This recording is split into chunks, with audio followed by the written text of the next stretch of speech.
Shalom Sobat Kuda, bertemu kembali dengan saya Kersogo di channel ini. Bagaimana kabar kita semuanya? Semoga saudara-saudara sekalian yang sedang menyaksikan video ini tetap sehat-sehat saja. Amin.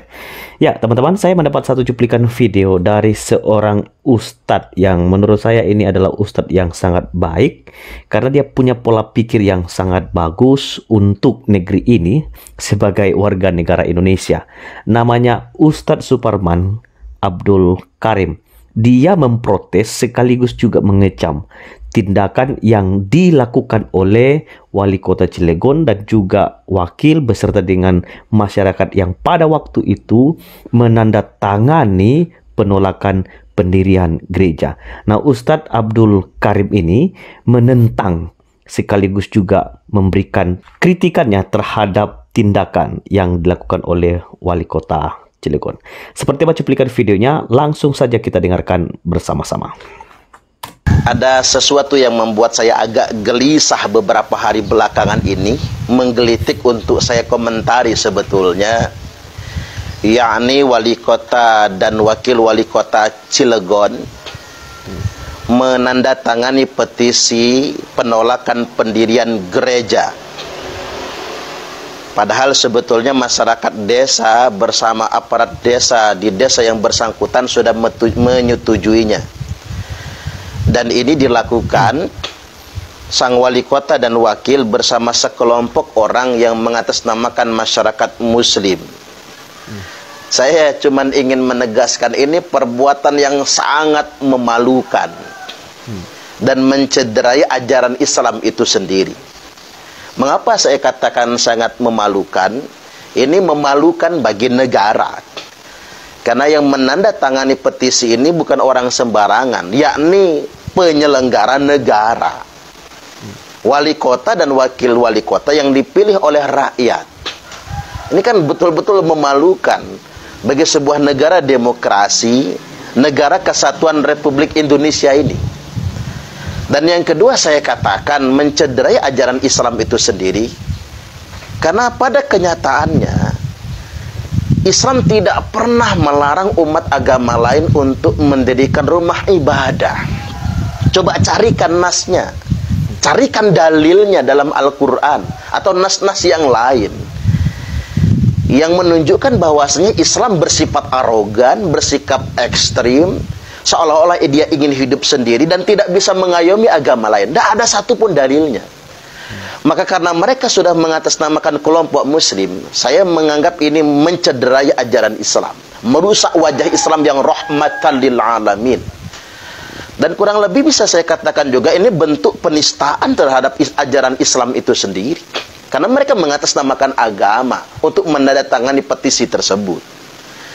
Kan yang jelas sebetulnya Islam tidak pernah melarang umat agama lain untuk mendirikan rumah ibadah. Bahkan kita mendengar riwayat perjanjian yang sangat terkenal antara Rasulullah SAW dengan Bani Najron. Jadi dalam perjanjian ini Nabi mewajibkan umat muslim yang mayoritas, ketika kita menjadi bagian yang mayoritas, punya kewajiban untuk melindungi gereja-gereja dan segala sesuatu yang berada dalam wewenang mereka, sedikit atau banyak.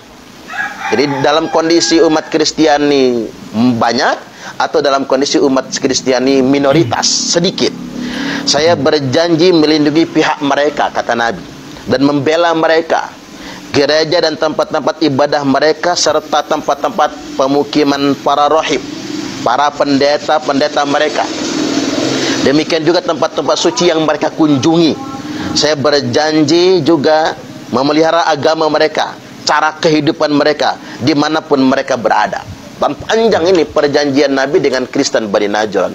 Artinya, oknum-oknum yang mengaku muslim, yang mengatasnamakan Islam, kemudian anti keberagaman, anti terhadap agama Nasrani, anti terhadap agama Kristen, mereka telah membajak agama. Dari mana mereka mendapatkan dalil menjadi antipati dengan gereja atau umat beragama Kristiani? Lagi pula saya ingin coba kita berpikir sederhana dulu. Mengapa kita patut mempertanyakan ini, kasih tanda-tanda yang banyak.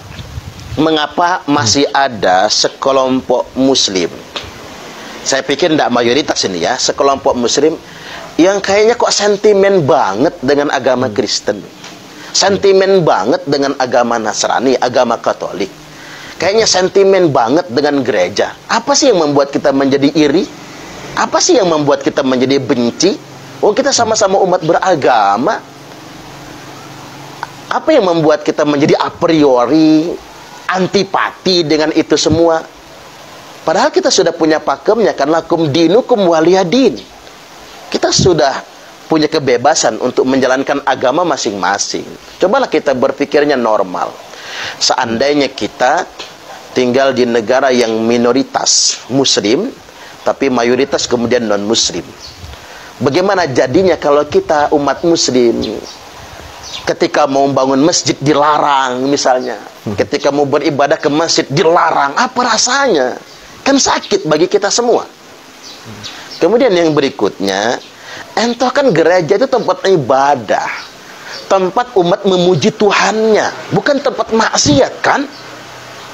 Coba bayangkan, saya agak heran gitu, menggelitik saya baca, ini bacaan saya saja sebetulnya. Katanya di sana tempat diskotik bebas berdiri, tempat pijat plus-plus banyak marah, sedangkan gereja ditolak.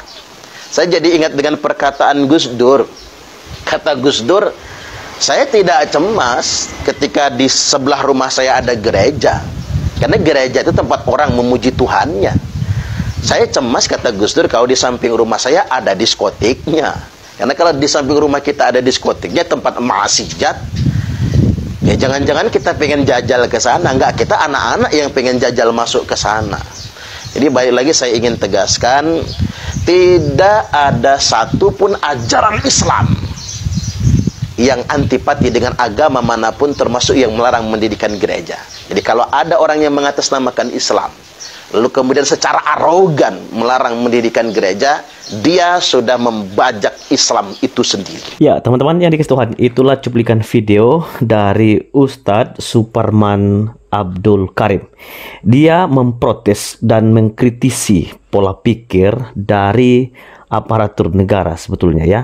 Sebagai pejabat publik, wali kota dan wali kota, kok mereka yang justru mendukung penolakan gereja? Harusnya kan pemerintah menjadi pengayom untuk melindungi semua masyarakat di daerah tersebut. Itu yang harusnya dilakukan. Tapi nyatanya pemerintah sendiri yang mendukung penolakan tersebut. Nah, saya pikir pesan yang disampaikan oleh Ustadz Suparman ini adalah pesan yang sangat baik, dan inilah yang kita butuhkan, orang-orang seperti ini yang berpikir maju, demokratis, dan juga memiliki pola pikir yang bisa menerima semua orang. Karena ini adalah Indonesia, dimiliki oleh berbagai suku dan agama. Kita ini adalah Indonesia dan kita ini satu. Oleh karena itu, sebaliknya kita harusnya bersatu. Kenapa kita harus menolak keberadaan orang lain dalam beribadah? Saya senang sekali ketika dia mengatakan justru di situ tempat diskotik, pijat plus-plus dibuat dan disetujui dan berdiri. Masa tempat ibadah dilarang? Kan aneh. Ini pertanyaan besar. Maka disinilah saya memperhatikan pesan yang disampaikan oleh Ustadz ini sangat baik. Anda wajib mendengarkan ini, dan Anda juga wajib untuk berpikir maju sama seperti apa yang dipikirkan oleh Pak Ustadz ini. Kiranya video ini boleh menjadi berkat bagi kita dan juga boleh memberi inspirasi bagi kita. Tuhan memberkati, sampai ketemu di video selanjutnya. God bless you.